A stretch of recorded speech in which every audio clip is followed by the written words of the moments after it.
Edward was talking to Trevor when Douglas steamed by. He was pulling a train of heavy coal cars. "Come on, Edward. Stop gossiping in the sun when there's work to be done."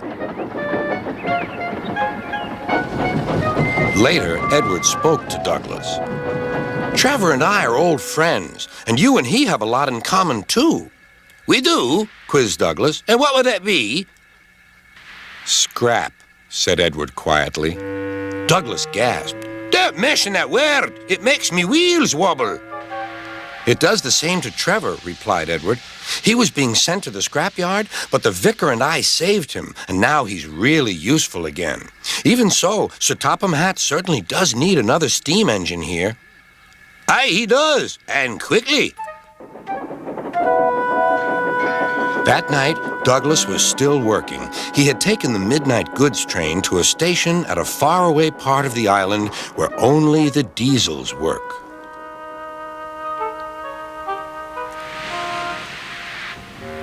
He was just shunting, ready for his return journey, when... "That sounds like a steam engine," he thought. The hiss came again. "Who's there?" asked Douglas. A whisper came. "Are you Sir Topham Hatt's engine?" "Aye, I'm proud of it."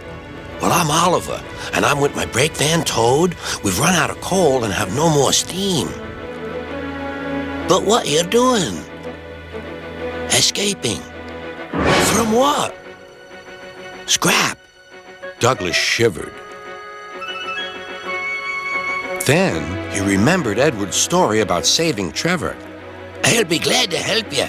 It'll have to look, though, as if you're ready for scrap and I'm taking you away." Their drivers and firemen agreed to help, too. Everyone worked fast. "No time to turn round. I'll run tender first. Come on."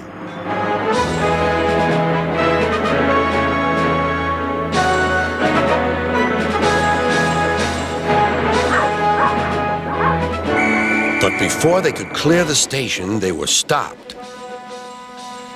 "Aha!" called a foreman. "A Great Western engine and a brake van, too. You can't take these." "Aye, but they're all for us," said Douglas's driver. "See for yourself." The foreman looked all over Oliver. "Seems in order. Right away, guard."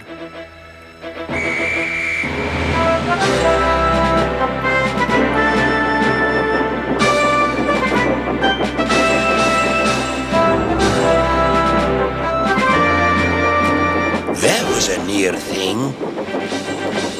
"We've had worse," replied Oliver, and they forged ahead.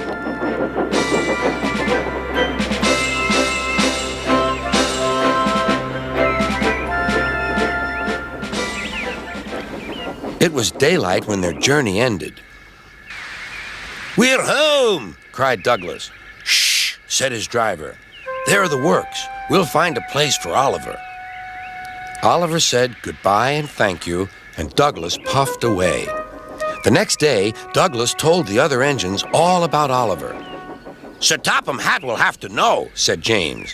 "Douglas should tell him at once," added Gordon. "Well, here he is," said a voice. "Now, what's this all about?" "Beg pardon, sir, but we do need another engine."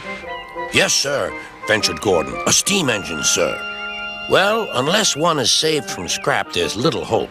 "But, sir, one has." "Yes, indeed. And thanks to you, Douglas, he is now at our works. Oliver is just what we need for Duck's branch line." Everyone cheered.